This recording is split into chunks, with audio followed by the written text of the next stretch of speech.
Linn-Mar Board of Directors meeting will be called to order at 5 p.m. in the boardroom of the Learning Resource Center. Can you please take roll to determine a quorum? Buckles. Here.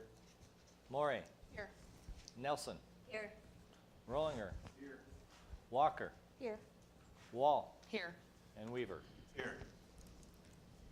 Make a motion to adopt the agenda as presented. Second. Wait, Wait, Clark. we have a walk-in exhibit. With walk-in exhibit. Yes, can you amend? Yes, it did not have that on Could mine, you just but say- I do have that here, but it didn't have them. Can you amend Thank you, your ma'am. motion to It has say to be in with, the motion. with the walk-in? Motion to adopt the agenda with the addition of the walk-in exhibit, 604.11. So I have a motion to adopt the agenda with the addition of the walk-in exhibit 604.11. All those in favor? Aye. Opposed? All right, we are going to kick off this evening with a presentation from Bob on the Safe Routes to School initiative. Well, good evening, everyone. I have with me Hillary Hirschner, who is a 2008 Linn-Mar grad who currently works for the Corridor MPO. To go back in the Wayback Machine, I was Hillary's math teacher in 2001. So it's good to get to work with her in a different phase here. Just to give you a little bit of overview of that massive document that's in the exhibit. We had been started, well, I'll back up a little bit. The Safe Routes to School initiative grew out of the Blue Zone initiative, if you think back to about 2014, and then Healthy Hometown Iowa, which was Marion at that time. During that time frame, Marion Independent started with their Safe Routes to School. They did walkability studies and things of that nature. During that time, we had community members reach out to the Linn-Mar people on that committee saying we should do the same thing for our schools. So in 2019 is when we started that endeavor, and we've been working on it ever since, even through the pandemic, looking at how active transportation was affected by the pandemic and just our newer buildings and such like that. What we decided to do for this upcoming, for our draft plan, is focus on 4 attendance areas. Those would be Boulder Peak, Echo Hill, Oak Ridge, and Hazel Point. The western side of the campus, just due to the roundabout and the newness of that area. Boulder Peak, it was new, and we figured that we needed to provide some ways to get kids safely to and from school. So what we'll cover today, what's in the plan, our timeline, and just some highlighted solutions really quickly. This is a draft document. So as you page through it, you can reach out to Hillary, myself, or anyone that's listed on the document to provide input for it as we move forward. So what's in it? I'll let Hillary go. Sure. So this is a plan that includes techniques and strategies to support students who want to walk, bike, or roll to school. These plans can then be utilized by the city government or the school board to help identify projects and to kind of show that there's support for these things, to help leverage grant funding or what have you. This also then provides information to decision makers about, what, like with the surveys in the plan, what people have thought about this stuff. And then it can just help foster more healthy, active students, regardless of their transportation mode. So the document itself is laid out according to the 6 E's of Safe Routes to School. So this is a national initiative throughout the country, Safe Routes to School, and its framework is through these 6 E's. So there's engineering, evaluation, equity, education, encouragement, and engagement. So all of the strategies and projects we've identified all fit into one of those E's. As Bob noted, the 4 schools are Echo Hill, Hazel Point, Boulder Peak, and Oak Ridge. And this is, a plan to get students to and from school, but it really is a community plan. Any sidewalk gap elimination or better facilities is better for the community. Obviously, it's great for the kids, but it really is a community plan. It takes all of us to get this done. A little bit of difference between the plan that we're working on right now and the Marion plan. Marion was basically all developed, so they knew exactly where their sidewalk gaps are within their attendance boundaries. We have new neighborhoods springing up all the time, so this will be something that we'll have to keep looking at and keep addressing to make sure that we can advocate active transportation to school and keep kids safe if they choose to bike, walk, or roll to school. So the document itself, there's an introduction, just kind of what is the plan, what is safe routes, organization of the document, what have you, a summary of the planning process. Existing conditions, we use a lot of census data and crash data and others just to kind of get a look at the current conditions in the area. So demographics, land use, we get some policies and information about like enrollment. Then kind of, I keep referring it to this, I don't know what else to call it, but the meat of the plan, the implementable parts are the areas of improvement. The areas of improvement are sort of the things identified that that have an opportunity for improvement. The problems, if you will. So the solutions to those areas of improvement are the projects. So that's kind of the main part of the plan, and then there's an appendix with additional maps and other information. I mentioned briefly a little bit about the timeline, but here's a little more specific work with this. We have identified vision and goal statements for this. We did focus our location on just those 4 schools to begin with. We will encompass all schools as the plan continues to evolve and grow. We did collect some survey data also from parents and students. The number of responses are up there. And basically surveying parents, what makes you hesitant about sending your child on a bike to school or having them walk to school? What are some things that we could do to address safety issues or things that may prevent you from doing that? Here's the rest of our timeline, and this was just from last year. We provided information about roundabouts. We had a focus group with Echo Hill parents. We've identified our 5 E's and areas of improvement, and we went out and did some public engagement also. Hillary, myself, or other Linn-Mar staff were at all 4 schools looking at drop-off and pickup and just watching those traffic patterns. It's improved dramatically since when we first did this during our COVID time. There's more bus ridership. It just seems better. Our newer buildings have smoother drop-off and transition times with it also, so the time spent picking up kids or dropping them off has been minimized over time.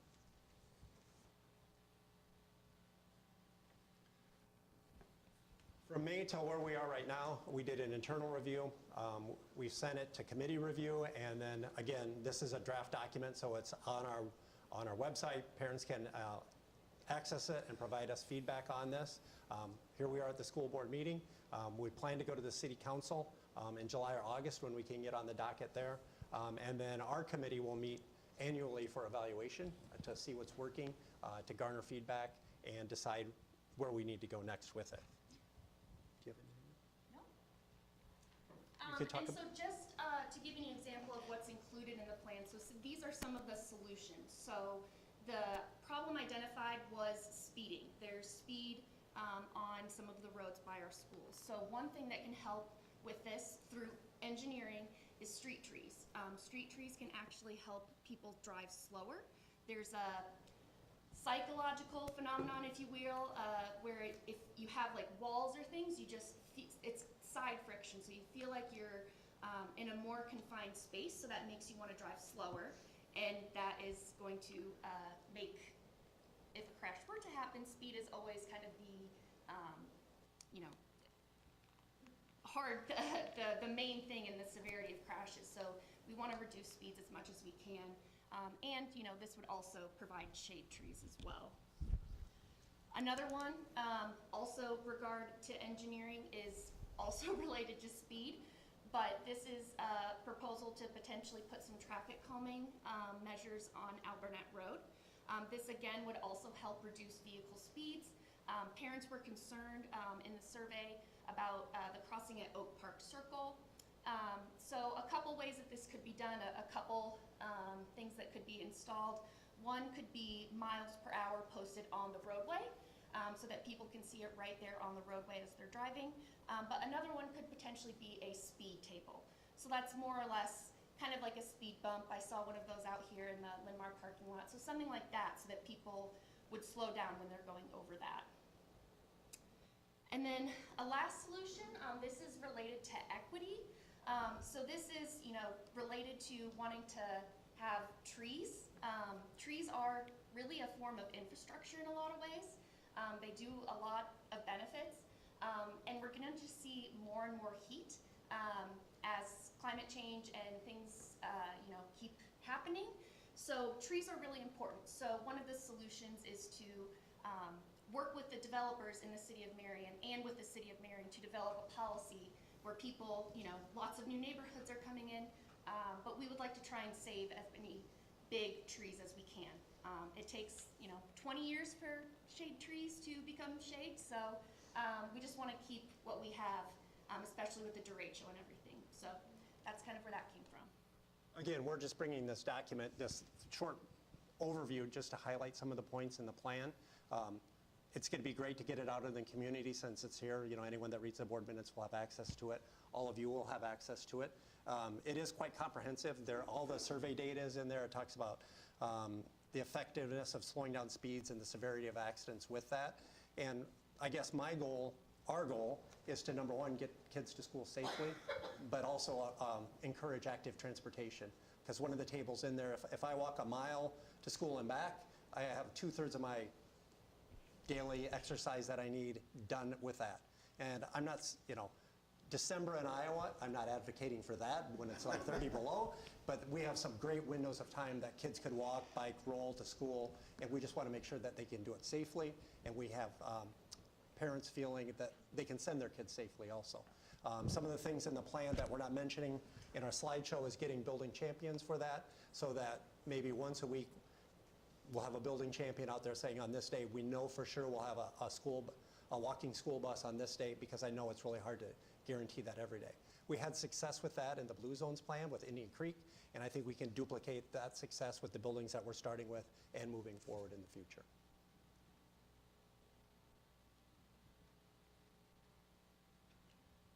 And that was the end of the presentation. Yeah.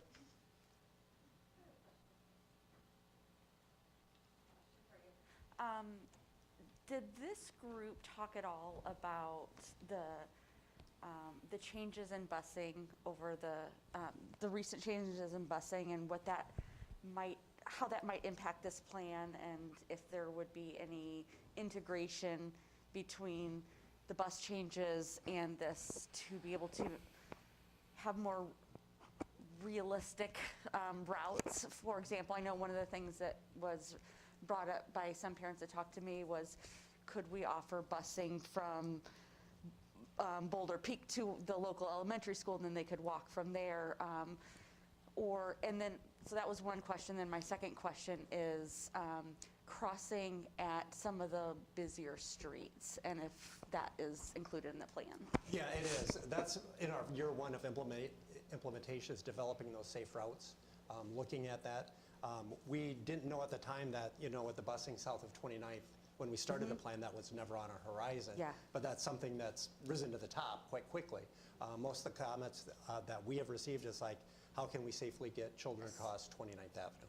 Especially with double bike lane, it's a wide street. That's going to take some study for that. Number one, dependent on where those individuals live, where those kids live, the majority of them, to figure out what would be the best way to get them across there.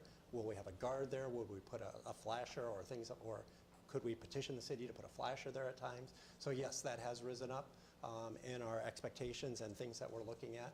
And we just need to, the busing issue, I think Amy may comment on here in a little bit, but that is something that, it needs to be addressed. Anticipate that will be addressed before the start of the school year, or not? I would like, we met today, and I'm going to reach out to Brian to figure out, let's use Boulder Peak, for example. Where are those students clustered? Are they spread? Because if they're clustered, it would make sense to put our route crossing 29th closest to the cluster. So that's some of the information that we need to dig into and have that ready for parents, at least by the start of the school year, to give them some information. Amy, I'll kick it to you for busing. Great. Thank you, Director Walker, for bringing that up. I think it's important for the community to hear. This afternoon, Bob Reed and Dave Nicholson and Brian Cruz and I met to talk about the routes that were being cut and the parent communication that had gone out. And so the four of us had a chance to get on the same page about where those cuts were coming from, and then potential ways to help with the safety aspect of crossing 29th. So I'll turn it over to Dave. Yeah, some of the things that we've heard a lot from a lot of different people, and one of the biggest concerns was the crossing of 29th. We really didn't hear much from the north some of the changes here, but it's really the crossing and 29th. And so we took that to heart and we started looking at what alternatives that we had. And one of the things that we come up with is creating access points to the buses at a couple of elementaries that are within the area, like Wilkins and Lynn Grove. So we're looking at offering a shuttle to families south of 29th that they can sign up for. They are within the new walk zone, but they would be able to inform us, yes, we want our child to be on that, and the location would be either Wilkins or Lynn Grove for pickup. So that's so that way we can, and we're thinking the numbers, we're not sure. 1 to 2 buses it might take to make that happen, not sure. But that's one of the things that we're looking at on that one front. We've already made a decision and communication with JK. We're not offering JK transportation anymore, and we had in the past, but that has already been decided and moved forward with that.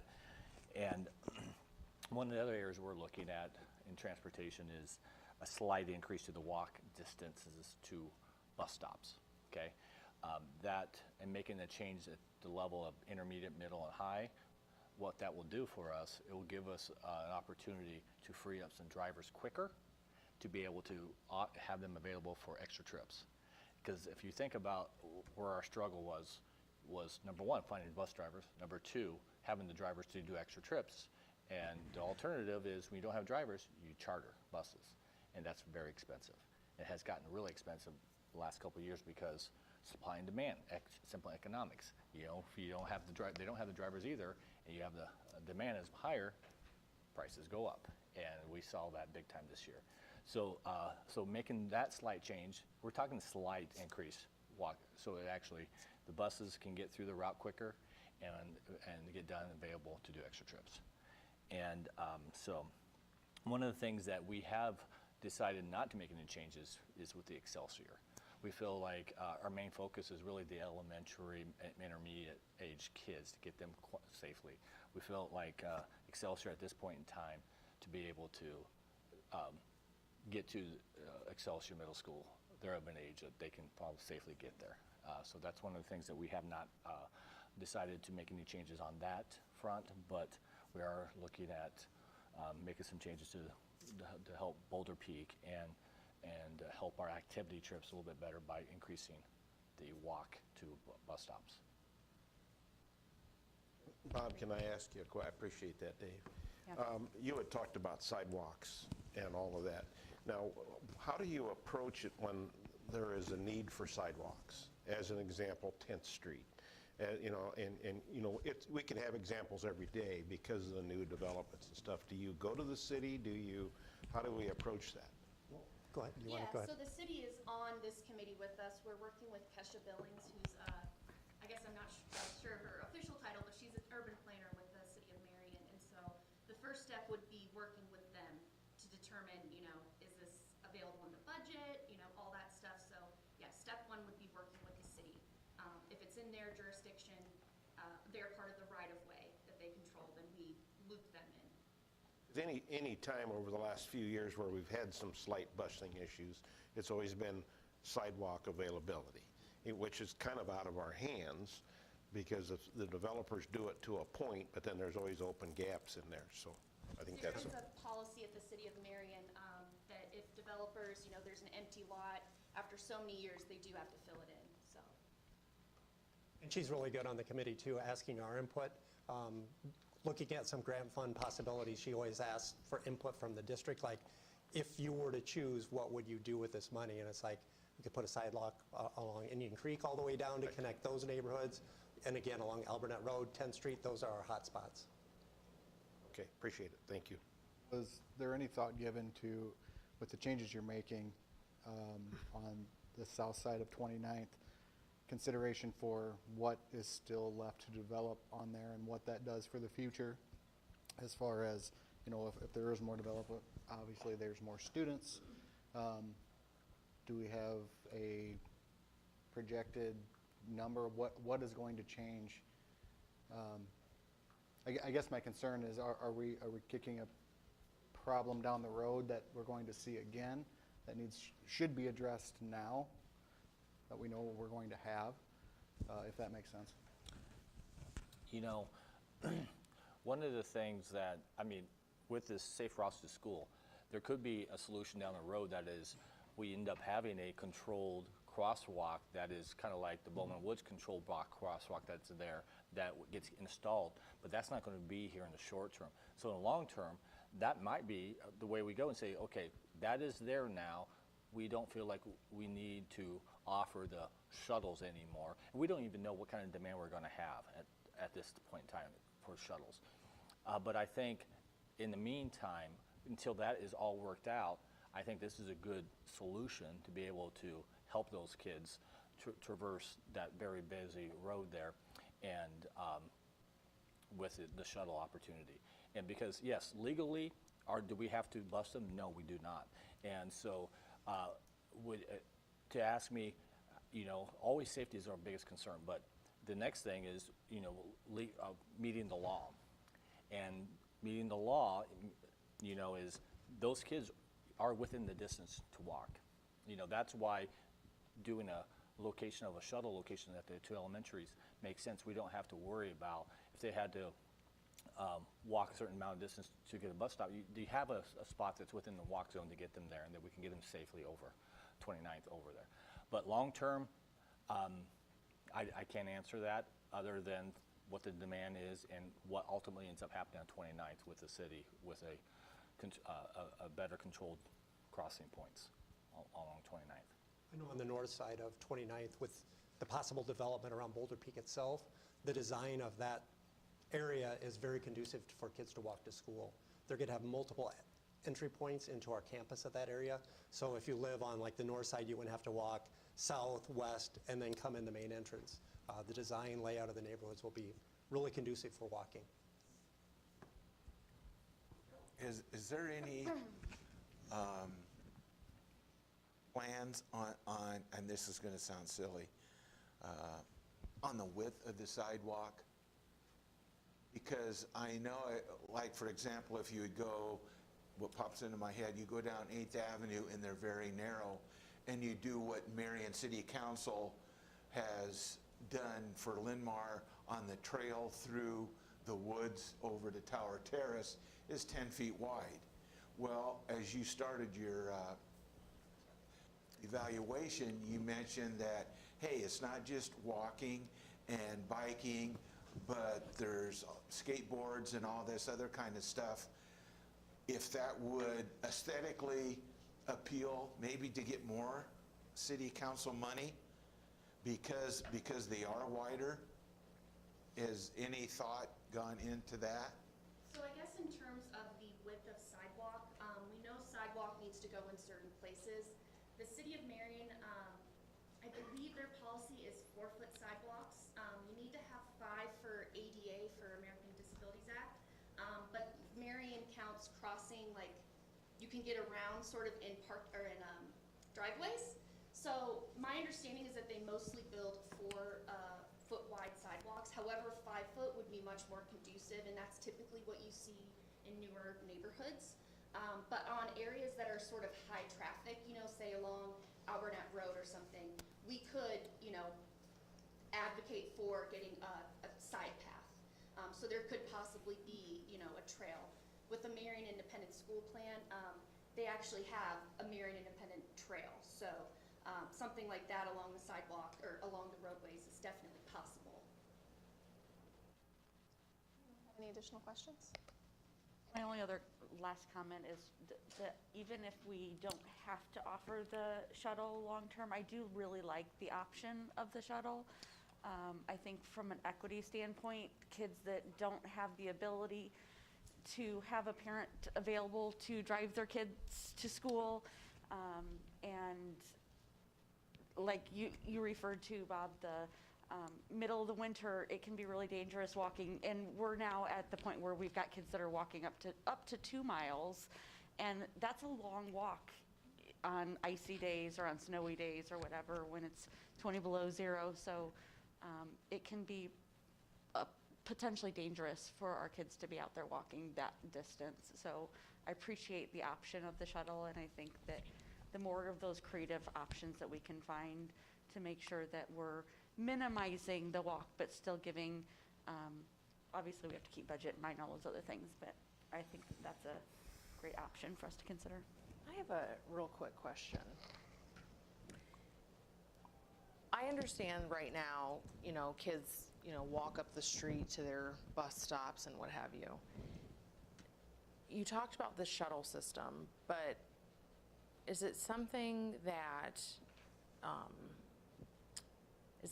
to look at perhaps that we could look at doing that for more students, reducing those routes a little bit more, like reducing those pickups a little bit more to further let the pressure off a little bit, and you could theoretically include more students in busing if you asked more students to coalesce at a We'll walk a little bit further to a stop. If we asked all students to walk a little bit further, then we could bus more students. Yes, we did talk a little bit about that. At this point in time, we felt like doing that, and that's kind of what we're doing for the intermediate, middle, and high. But elementaries at this time, we didn't feel like we wanted to tackle that at this point in time, because the letter of the law is 3/4 of a mile is really what the letter of the law is. That's a long ways, to get to bus stops. So we are about a 0.2 right now. Obviously, it gives her. I mean, it's very. That's small. a huge. Yeah.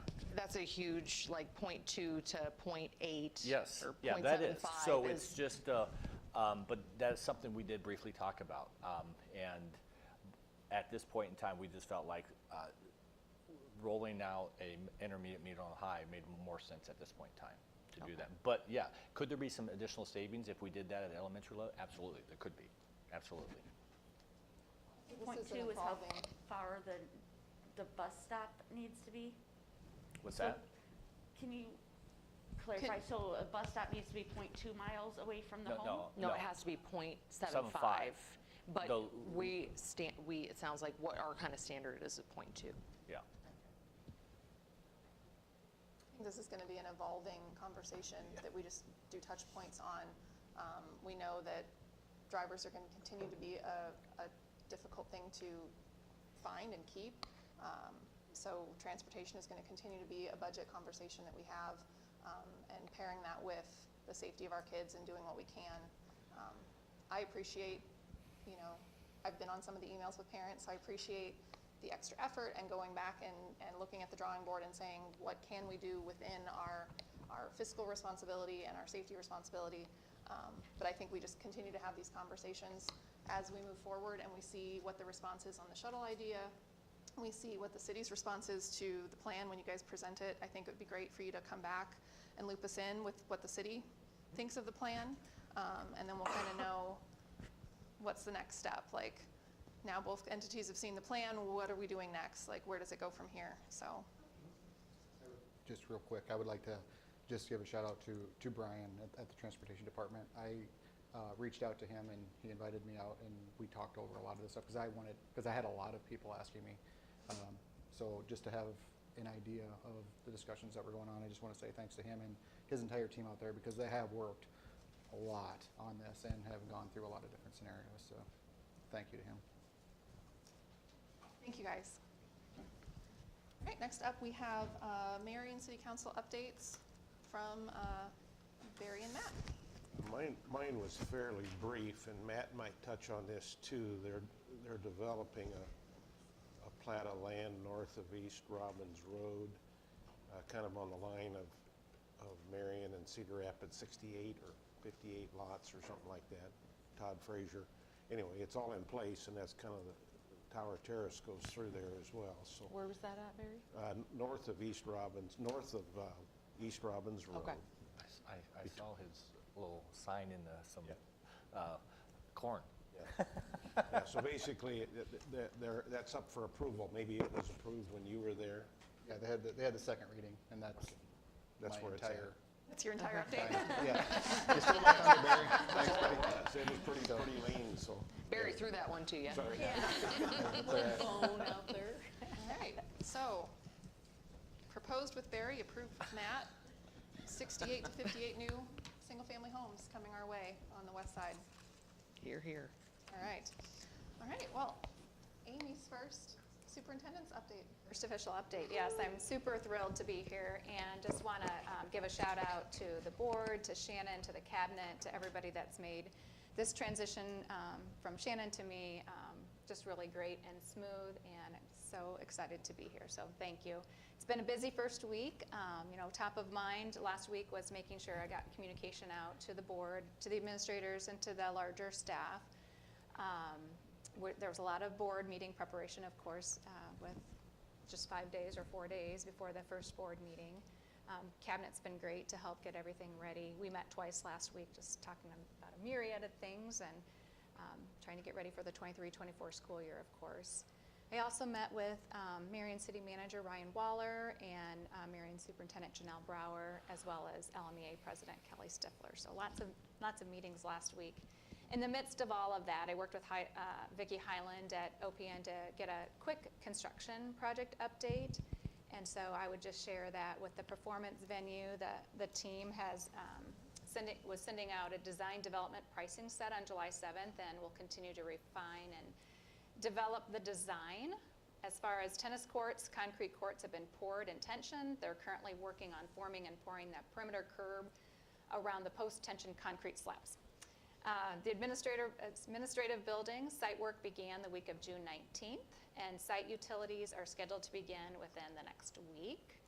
And as far as the high school indoor athletic activities facility, OPN will be meeting with Dave and myself in August for an initial kickoff discussion on that. Some exciting news around the baseball and softball teams. That baseball is playing tonight in the sub-state semifinals versus Cedar Falls at 7 here at home. And when they win tonight, they're going to play over at Kennedy on Wednesday to try to make it to state. And congratulations to our softball team who shared the Valley Division title of the MVC. Congrats. They play Tuesday at Pleasant Valley, against Pleasant Valley, in the regional final at 7 p.m. And that's for a chance for them to go to state. And I think it's okay to share that Coach Murray also had beautiful twin girls recently. Everyone's happy and healthy, I hear. And then Coach Colbert is taking over head coaching duties on the road to Fort Dodge. That's the first week. Glad you had a great first week. All right, moving on to unfinished business. I make a motion to approve the final federally required review of the Return to Learn plan as presented. Motion by Rachel and a second by Melissa. Any discussion? Every time this has come up, I think, if you recall, I believe, especially now, that anything that is in this Return to Learn plan, I should not be any longer. I believe that this plan should be a blank sheet of paper and everything back to normal. And going back, not to rehash what was put in this plan and why, I think it's important that we all realize that if this was put in place to protect the well-being of students and teachers and staff, we also have to look, we have the benefit now of looking back and seeing that a lot of the stuff in this plan had an adverse effect on the well-being of students, teachers, and staff. And I just want to make sure that we remember that if anything like this comes up again, that just because someone's saying this is what we should do, it may not be the right decision. And I believe that anything that is left in this plan should be struck. That's Any other?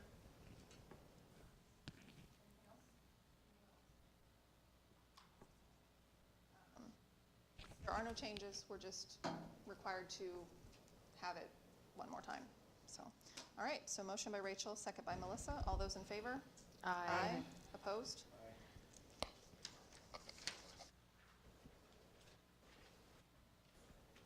Move to approve the updated 2023-2024 student fee schedule with the addition of the high school all sports pass and scan passes. Second. By Barry and a second by Clark. Any discussion?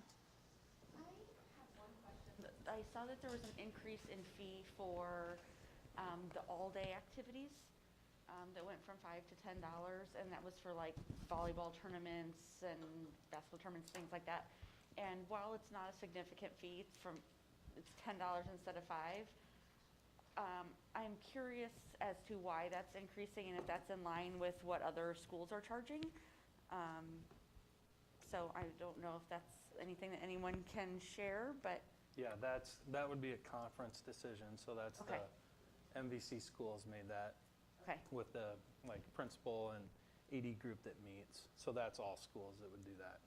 Do we have a way for families to be able to get assistance in any way to be able to attend those? Is there a way if there's a family who's participating in volleyball and they want to go, I mean, we have a lot of tournaments, and so if there's a family who's wanting to support their kid going to every tournament ends up getting really expensive. I was curious what the kinds of supports we have for low-income families for participation.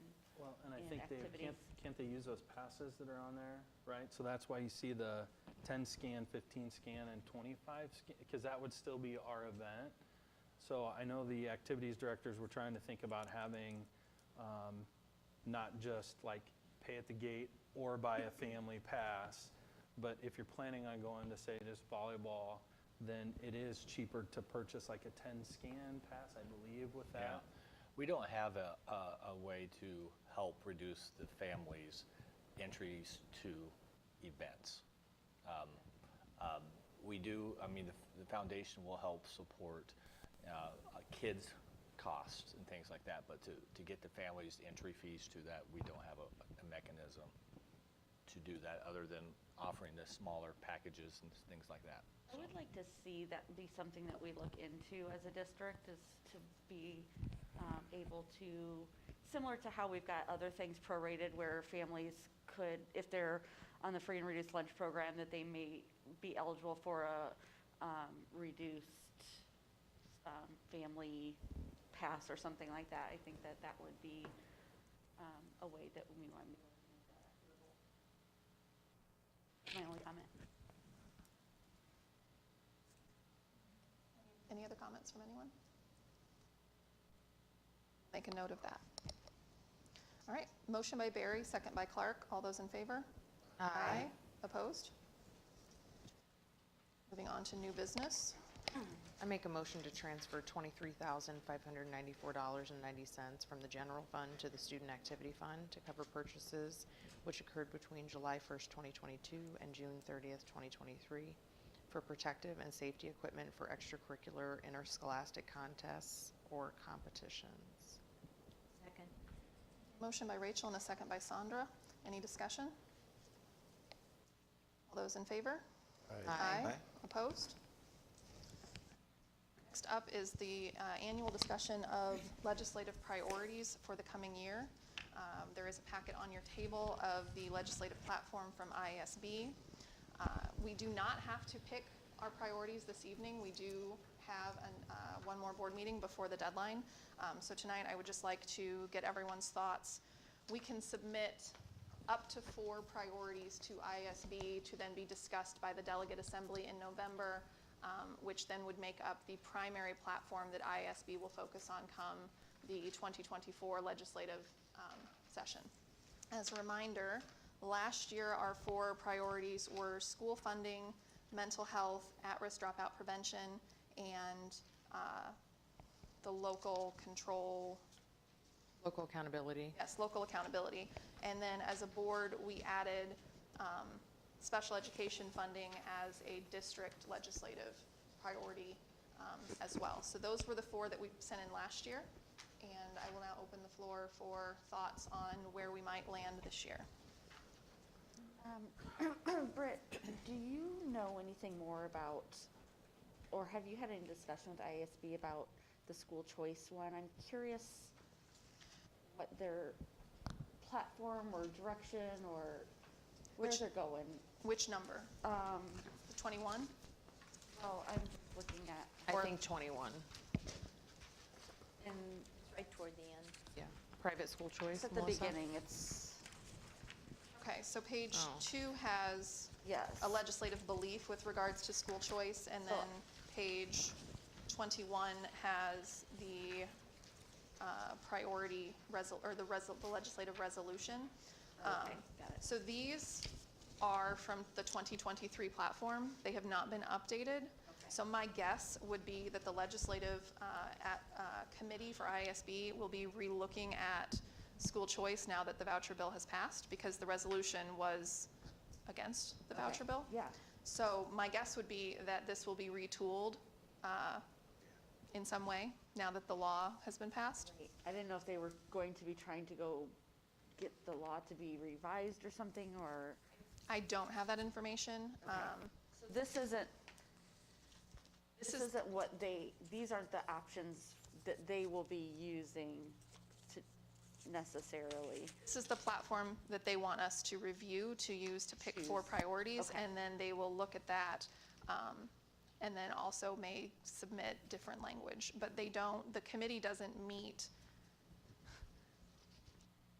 criticize another organization's planning, but their committee doesn't meet prior to the deadline they have for school boards to submit their priorities. So they haven't rewritten anything that would have been changed by laws that were just recently passed. So, Also make more sense.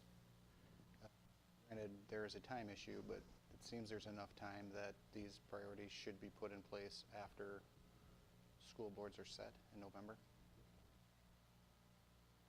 that would make sense in a non-election year, but this year, the election, new board members won't be officially, like, what's the word? Sworn in. No, not sworn in. What's certified? So canvassed was the word. Thank you. So elections on Tuesday. Linn County won't officially canvass the votes until the following Monday or Tuesday. So we won't have new canvassed, certified, elected board members until the day before the ISB conference. And the first day of the ISB conference is the delegate assembly. So this year, there isn't that time. There is literally no time, because they're within a day of each other. Yeah, and I have 2 questions, and one of them's right on top of that. You know, the first comment on the voucher system, I think we really have to just sit back and let that settle in and see where it's going, because there's a lot of variables out there yet. Yeah, I just don't know that there's anything, I feel like But putting then, that into our priority right now doesn't seem like it makes sense. but then the second thing is this just seems kind of strange to me that we are making a decision before the School Board Association picks what we're going to be making decisions on, and we get a new group of people on this board. That just seems backwards. And I guess my thoughts would be, in all sincerity, you know, granted we have all of these items, but maybe we should be picking 1 or 2 or 3 items that we want personally without the direction of the School Board Association. That's just my thoughts, is what really drives our board, you know, because we're here to govern, we're here to move forward, and what really drives us as a group on what we think is the most important. That's what we did with special education last Yeah, year, is yeah. we said, this is, you know, we have a growing deficit, we're going to spend some extra time focusing on this outside of whatever ISB is legislating or is advocating. So the ISB, the delegate assembly at ISB is what and the priorities that are brought forth in the delegate assembly are the top priorities that have been submitted by all of the boards throughout the state. So it's not that we're waiting for the ISB committee to rewrite this. It's that that committee waits for all of the school boards in the state to submit what they think the top 4 things that ISB should be focusing on, and then they calculate all those entries into the next top 4 or 5 or 6, and that's what's brought forward to the delegate assembly. But then those priorities are looked at by the committee to see, do we need language change? Is there something that was suggested by a board? Like last year, we submitted mental health with an additional edit to add in school counselors, because they are the frontline mental health trained people in our buildings. So I think the committee will look at all of the language on here, but the committee itself does not determine what the platform is. What the boards across the state submit determine that platform, and then that's voted on by the delegates. And the delegates, it's one representative from every school board.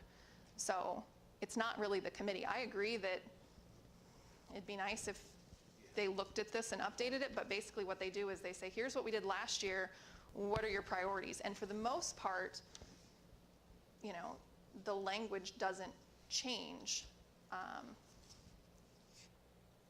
It's just very, like, that law is a unique circumstance, I would say.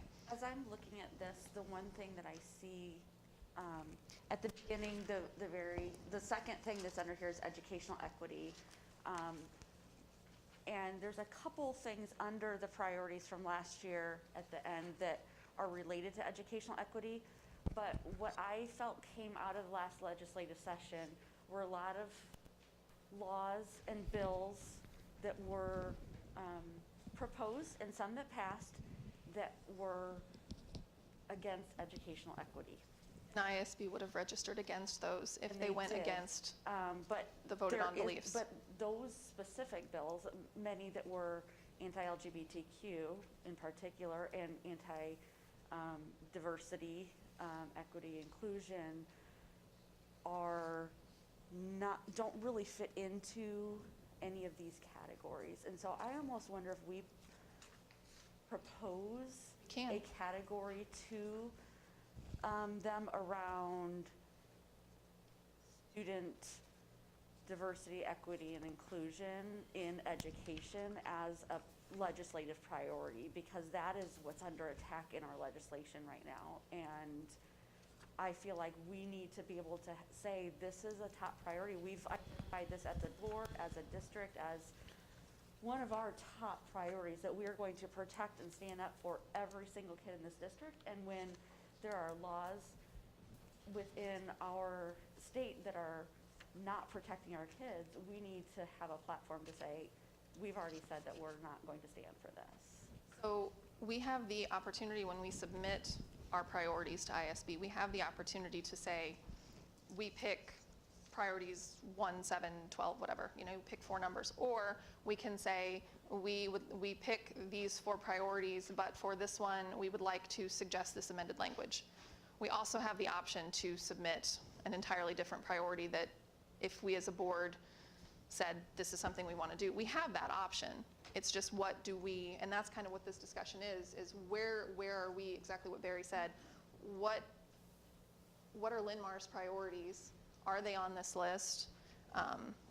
You know, we've focused the last 2 years on at-risk dropout prevention because that is a direct, we're stuck at 2.5%. That law change would get us to 5%, doubling funding. That is a direct need of this district, so that has been a legislative priority for us.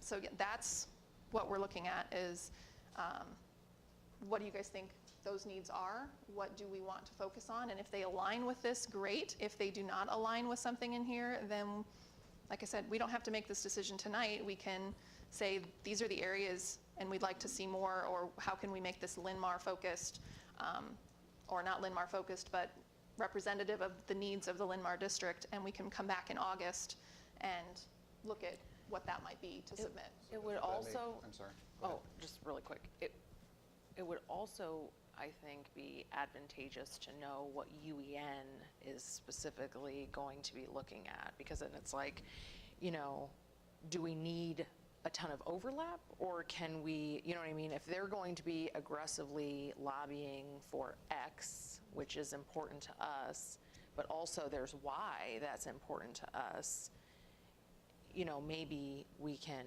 kind of shift our focus within, you know, for ISB onto those. So, you know, and I don't know if we know I don't know that what yet, but I don't know what UEN Okay. is. So would it make sense for all of us to, on our own, submit what we think our priorities should be to, I think we've done stuff like that in the past where these are the top 5 or 6 things, and see where our top 3 or 4 are as a group first, because it doesn't sound like we have to use any of these. don't I have, think there are some good things in here. I'm not saying So, that there's not, but we it don't would have- be good to, we don't have to use any of these, but I will caution that if we write 4 new priorities and we're the only district that submits them, they Yeah, won't then even they- show up on they the won't go delegate anywhere. assembly.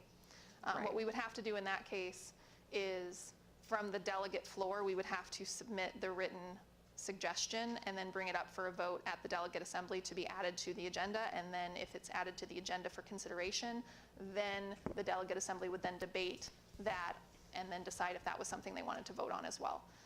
So there's a lot of steps to doing what everyone's talking about doing. but that it still doesn't, if we have those things as a group that we think are important, those should be our priorities, and it's up to us then to advocate for them at the state level. Absolutely, and we can have district legislative priorities, but I do think it's really important as an ISB member that we also submit our opinion and our vote to ISB so that we're part of that statewide conversation. And then what we do as a district individually is still up to the 7 people at this table.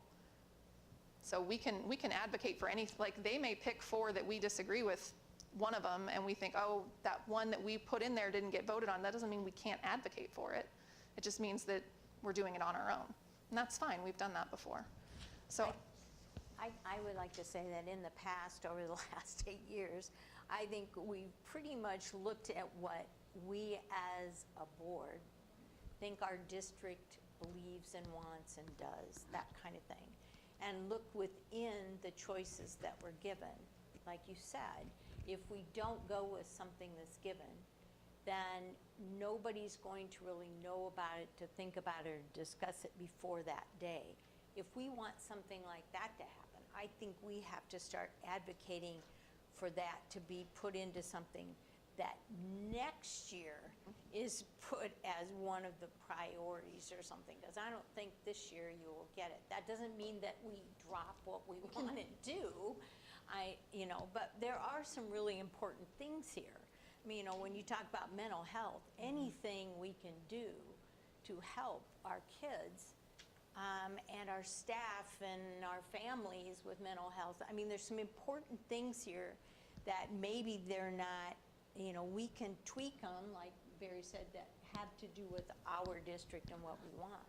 But I don't want us to think we need to go rogue on everything. Yes. Because I don't think that's productive, and we really don't have a voice that way. Yes. So I don't want us to not have another opinion. I just don't want us to forget that this is important. So our amendment to mental health last year, we lost. But if you remember, it was by like 0.5% that we lost that vote, and it was because of the use of the terminology as school counselors as first responders, because there were people that, like, they are first responders in a building, and people who understood that terminology, but there were people in the room that first responders are EMTs and firefighters, and it just, so they just didn't like the wording.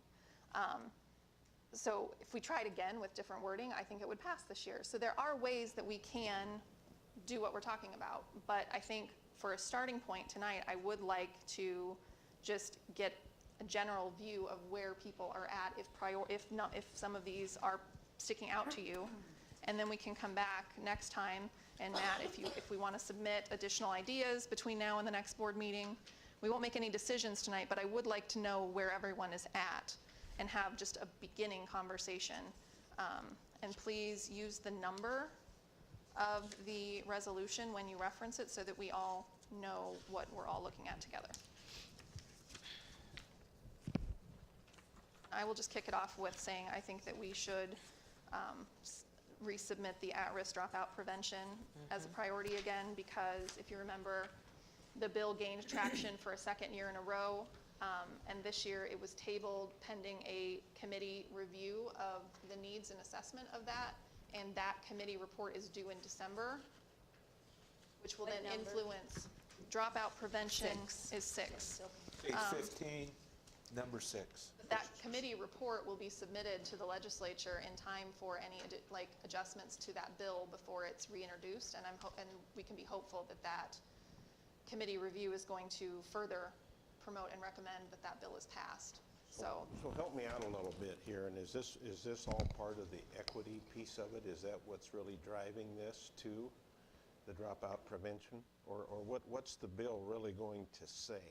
Because it looks like it, It's a financial. Some I know, but they districts talk can, about at-risk again, right? Back So- to Melissa's question, yeah.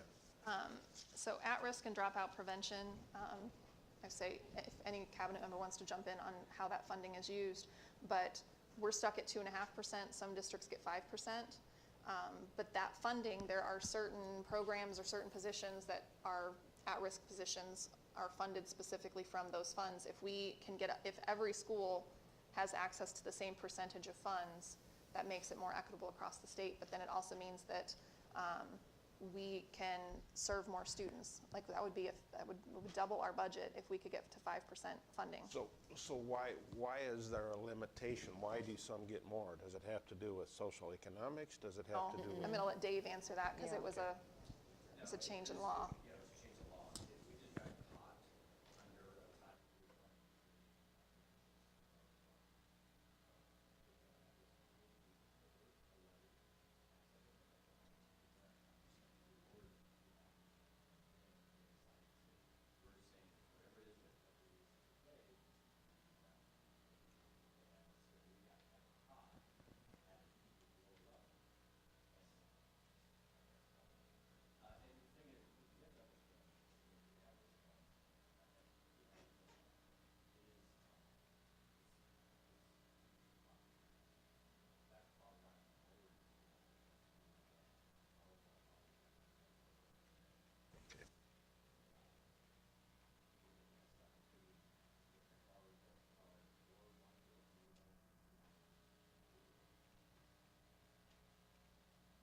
You really feel, I mean, we feel, I guess, in our heart that that's one that we have to have. I think that it's important when we're talking about our most vulnerable students and the services that we can provide. If we could get more funding in that area, that's a categorical fund. It can be used for those specific things, and then we don't have to use general funds for it. So when you talk about robbing Peter to pay Paul, like we have specific services that can be spent with at-risk funding. If we have more at-risk funding, then other funds can be used for other important initiatives that we have in the district. Dave, can you talk about what the things are that our current expenditures or positions or services that we're providing out of our at-risk funding? Is it our student assistance counselors and what else? Yes, that we have some guidance counselors, a portion of guidance counselors that pay Okay. for that. We actually, part of Compass is paid for that as well. And so those are the main areas. When we talk about wanting to decrease our school counselor to student ratio and be more in line with professional recommendations, if we had more at-risk funding, we could hire more school counselors. See, I had that on my priority list as that for the obvious reasons. If we can get more money from the state, then that's going to allow us to take that difference and spend it as the board sees as another priority or add to one of our priorities. As you look at the at-risk programs and all the different people that is encompassed in this, I think it behooves us as a board to support that and not just be changing it every other year, but I think the finance part of it, I hate to put it in that perspective, but hey, it's reality. If we can get more from the state, then that's going to benefit our students, counselor-wise, whatever. And I think when you start doing that, then it kind of indirectly helps with our mental health issues also. Is that also the fund that we pay if we were to contract out for on-site mental health services for students? That's the fund, and that's part of why we have not been able to increase those supports. Is that accurate? That's my understanding, yes. So, Okay. so going back to, you said that this funding was all property tax and it was based on the levy rate. So What are they advocating for here?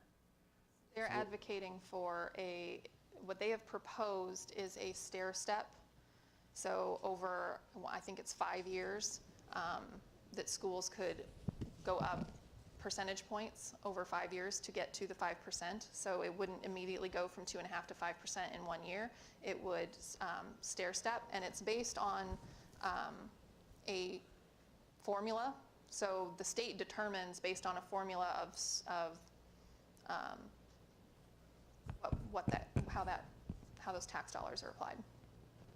But it would basically be a levy rate increase, correct? Yes. Yeah. But they're just advocating for the ability to be able to do that. Yeah. Yes, we can't do it right Yes. now. That's right. Right. Right. It's to quote our money already, and that's why I think if I understood you right, we did that because we were trying to lower our levy that 2 or 3 years in there, right? Clark, isn't that Right. correct? Yeah. So it would be the ability for us to determine if we need more at-risk funds. We could do that. We could, as a board, we could make that decision and ask the community. But right now, our hands are tied. So if we need more services in that area, we can't. Well, and it's kind of, it's in line with a couple of our other priorities, right? Because mental health is one of our priorities. I know that's going to make it on the list. That is an adjunct to mental health. I know I feel quite confident that funding of some sort is going to make its way onto our list. This is a way to be able to, to access other funds as opposed to having to go to the general fund. So I think that this kind of promotes an overarching theme. I think this is really important, When you look at the dropout prevention, half of the title, we're also looking at academic achievement. Like, what are students Yeah. achieving? How are we supporting struggling students? There's two sides to this. Yes, it's at-risk students, but it's also dropout prevention. So how are we, better enabling us to, help students who are struggling academically and who need that little boost in their support? Well, and this is something from the time that I've got on the board, when JT was here, he was advocating for this. So this is something that I've heard from the, financial side since I've gotten on the board, that this is really, really important, that this is a real disparity among districts. Just real quick wise, we have 3 or 4 real quick ones that are there. We have the dropout rate, we have the mental illness, number 6, number 7, and then you turn around, we want number 19. What's as 19? well. Local accountability and decision making. Yes, yep. And That was one we chose last year. yes. So we have 3 or 4 pretty Yeah. fast. And then right? 13, supplemental state aid. Last year, and I'm not saying we have to do it again, And that's I'm not just putting giving words in everybody's context. mouth, Yeah, no, but that no. was just a quick Those are thought three, I had. those are Yeah. on mine. Yeah. Those So- are on my list. Last year, we chose to not do supplemental state aid. We chose to focus on school funding as a whole. So that would be number 14. And we discussed as a board that Oh, well, either way. school funding covers supplemental state aid. Yes. So it would Yeah. be, but we wanted to look at the bigger picture Yeah. of school funding. I just think a school funding of some sort needs to be on there. So I'm personally fine with 14. I feel like 6 could, also in the same vein, 6 could encompass the mental health piece, because this dropout prevention funding would provide us the opportunity to have more funding to provide mental health supports for our students. So not that mental health isn't in priority, but So you're There's- saying not these- including mental health as I'm a separate saying priority? not having both 6 and 7, so choosing one Oh, or the other. well, I think we got to choose 6. We need So the money. if we choose 6, knowing that that's encompassing mental health being a priority, and that's one of the reasons that we need number 6, is that we need to increase our mental health supports and services for students. But I think that 7 is more comprehensive. I would be a little nervous to not also do 7 because I think that, increased access to in-school and telehealth services, things like dropout at risk isn't going to touch on those things. And I think another monster that could be a big deal is your AEAs, because are we going to get more of that? I mean, we don't want that as one of our priorities. That's not what I'm saying. Okay. What I'm saying, though, is they had funding cut, right? Pretty Yes, they big. did. Yeah. That is not going to get the trickle down Yeah. to affect some of us, or is it? Or how's, Yeah. okay. Eventually. Their funding is cut and they have to cut staff. That limits the number of resources For they have support, to send to our buildings for support. That was a pretty big number, wasn't it? Didn't they get? There's a lot of things. 20 million. Yes. Yeah, it we was. rely on them for a lot of different services. I don't know if that's a priority necessarily for us. I would not advocate for that. Yeah. But I just saw that and thought I'd bring that up. I agree with you that the number 7 is more comprehensive, and I wonder if maybe we could incorporate into there a recommendation for an additional bullet around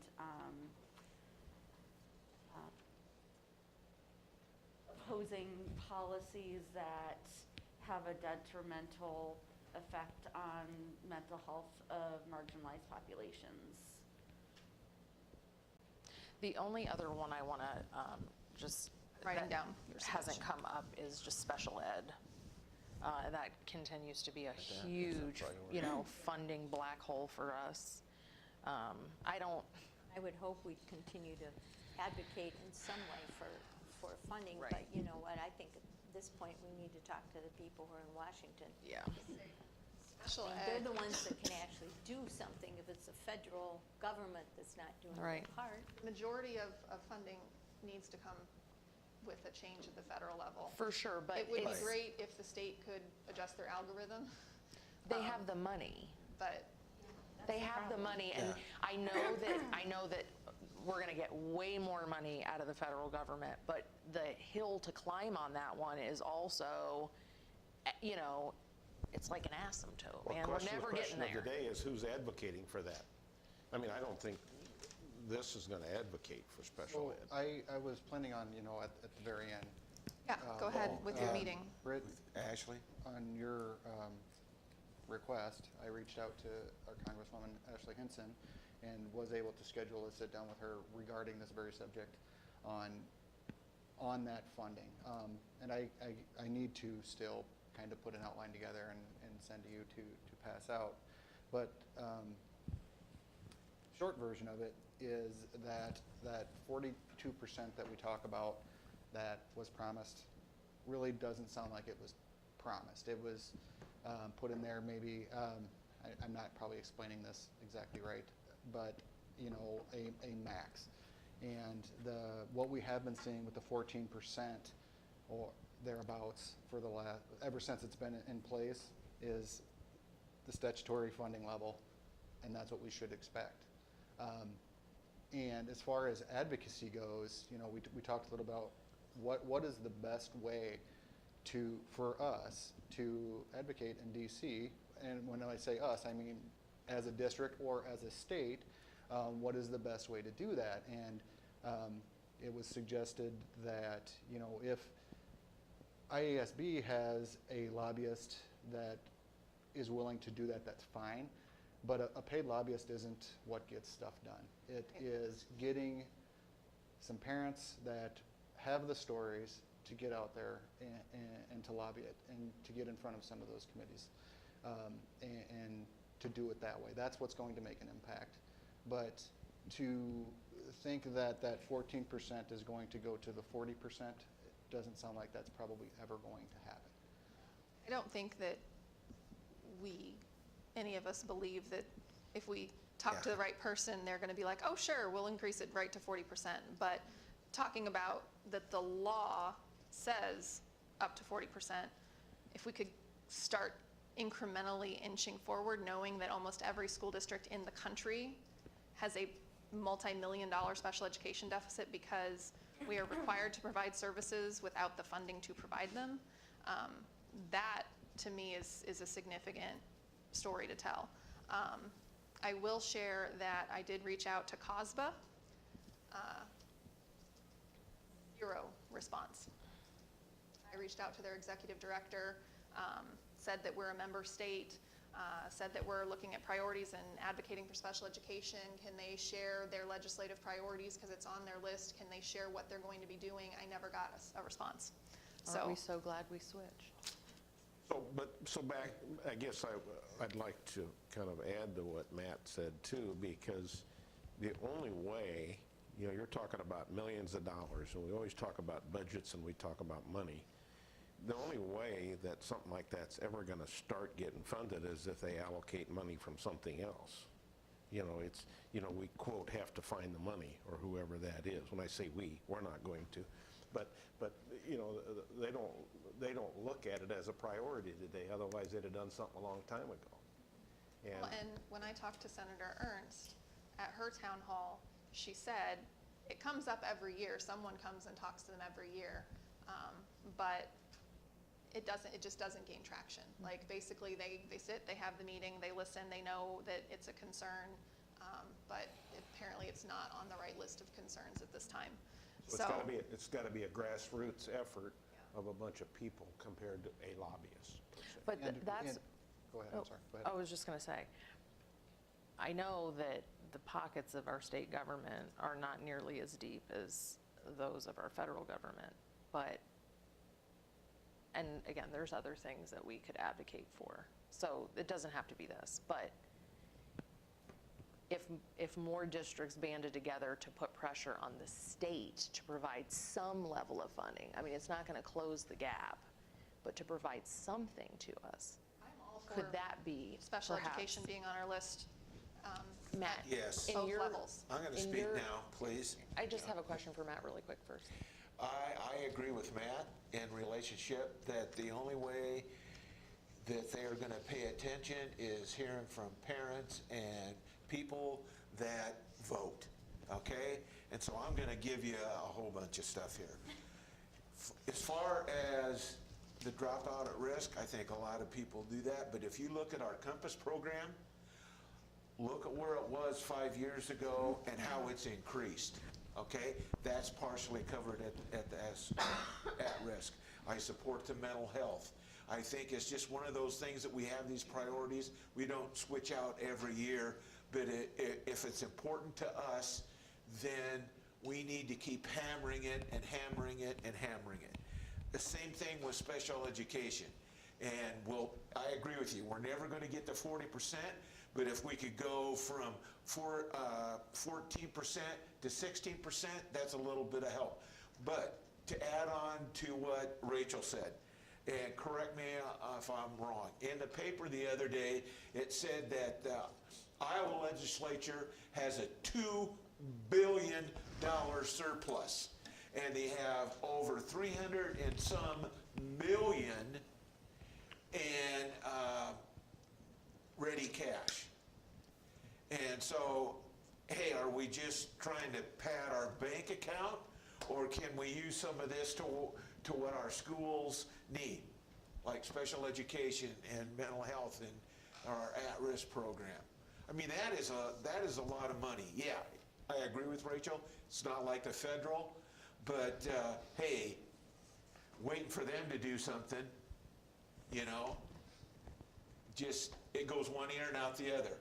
They'll listen to you, they'll shake their head, yes, oh, that's good, thank you for coming, and then they go wherever they want to go at the federal level. I'm But- writing your support for dropout at risk, mental health, and special education. We've also discussed school funding. Are there any other resolutions that someone wants to put forward, and then we can consider them between now and the next meeting? We can submit our own language. If anyone wants to do that, you can email it to me, and I'll put that as part of our discussion for next time. But are there any other resolutions that anyone wants to put forth as a contender, or something that's not on the list that you would like the group to consider? I'd like to back up 1 second. I think Rachel had a question. I'm sorry. Oh, no, I was just going to ask Matt, with your meeting with Ashley Henson, 40% is not going to happen in her view. But did she feel like we could realistically move on that 14%? Or was it kind of like there's just not the will to do it? Basically, she said in not so many words, that's just not the way things are done. However, she also admitted that she does not sit on any of those committees that discuss that specifically.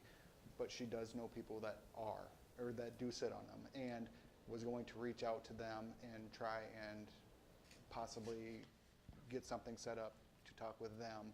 On the Mention committee. which Did she committee? give you a list of, so that? No, we can- I'm waiting for some more information Oh, back. okay. The reason I that ask way is we could because advocate that way. Senator Ernst told me that it was the Appropriations Committee that we needed to talk to, and Ashley Kinson is on the Appropriations Committee. So, She did tell me, I apologize, I well, brought that's my wrong okay. note I up. just, if there's a different committee. That's that- not the one that she mentioned, Okay. but Love to I will know ask about it. what the other committee is then, because it was my understanding from my discussion with Senator Ernst that we needed to talk to Appropriations, which is why when I looked up Appropriations and I saw Congressman Henson on there, I was like, oh, could we meet with her? well, I will definitely check back in and see what kind of direction we can go there. They're all trying to say not it.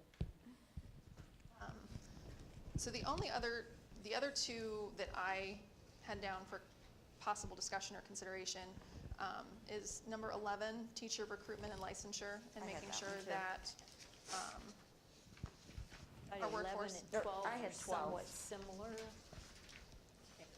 the teacher professional development and Yeah, retention. I don't know, those 11 and 12, I felt like were similar, and I don't know that we want to necessarily advocate through state, but I think all of these ideas are important for us as a district to pay attention to and do all that we can to help our teachers feel like they are being addressed and listened to and all of that, and that we give them proper professional development and then encourage for more licensing if necessary in areas, that kind of thing. I don't know on the state if that's one we want to go for, but I think we need to look at it for ourselves at least.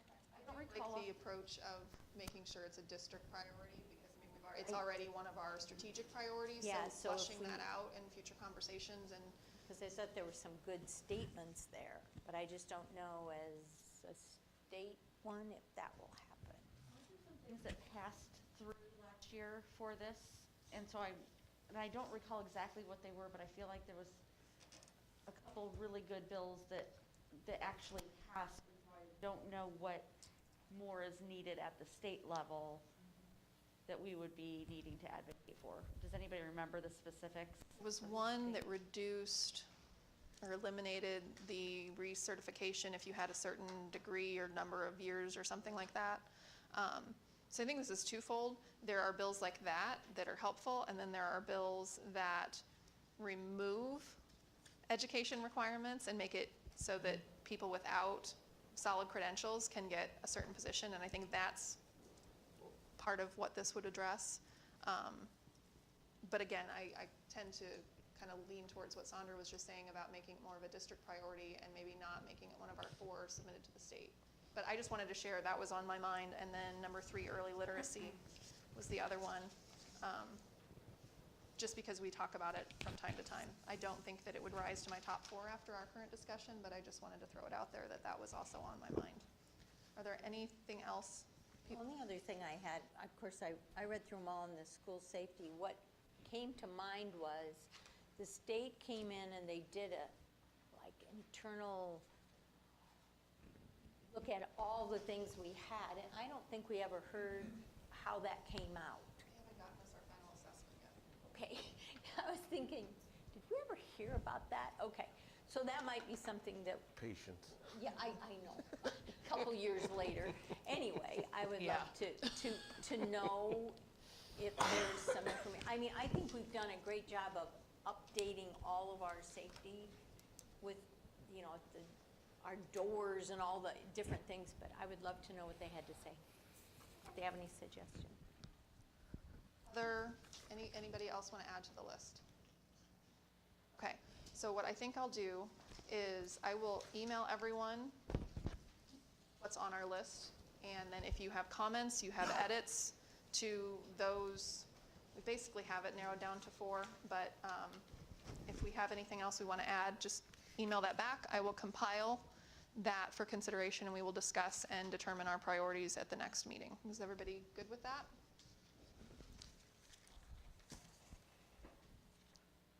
Move to approve the open enrollment requests as presented. Second. Motion by Barry and a second by Rachel. Any discussion? All those in favor? Aye. Opposed? Approve the consent agenda as presented with the walk-in exhibit.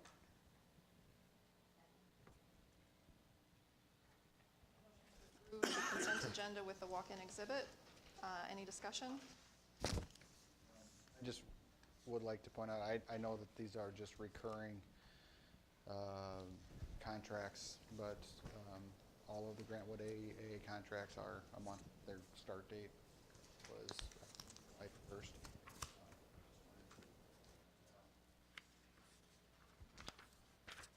I'm going to say that that's a procedure on Grantwood's side, but that nothing actually starts until the school year starts, I think. Is that accurate?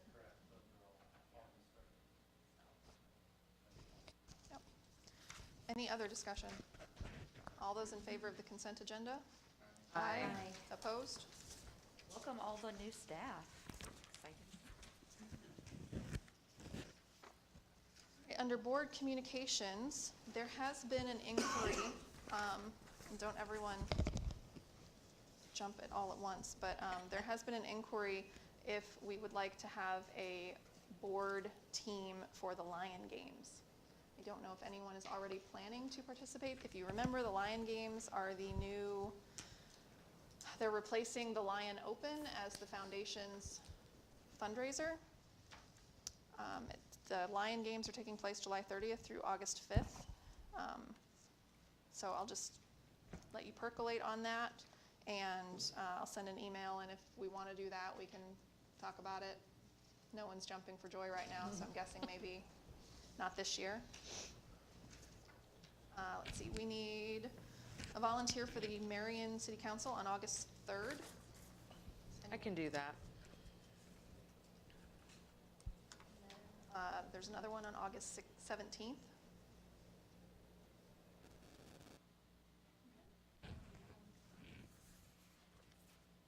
Reminder that we will be, if you can, the board will be attending the Welcome Back event on the morning of August 17th.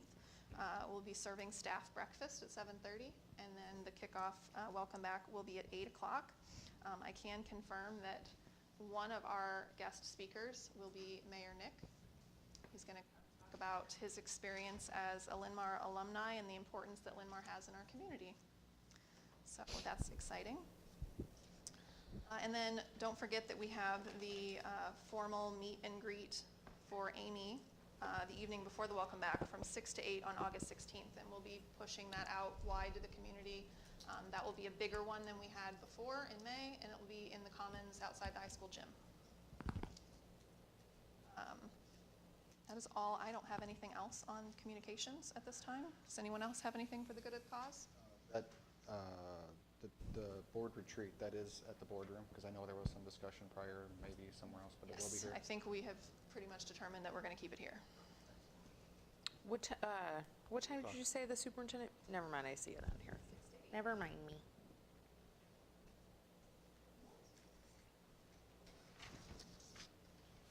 Right, moving on, we do not have anyone signed up for audience communication this evening, so I will call for a motion to adjourn. So moved. At 6:23. 6:23. So I have a motion by Melissa and a second by Rachel. All those in favor? Aye. Opposed? We'll take a, say,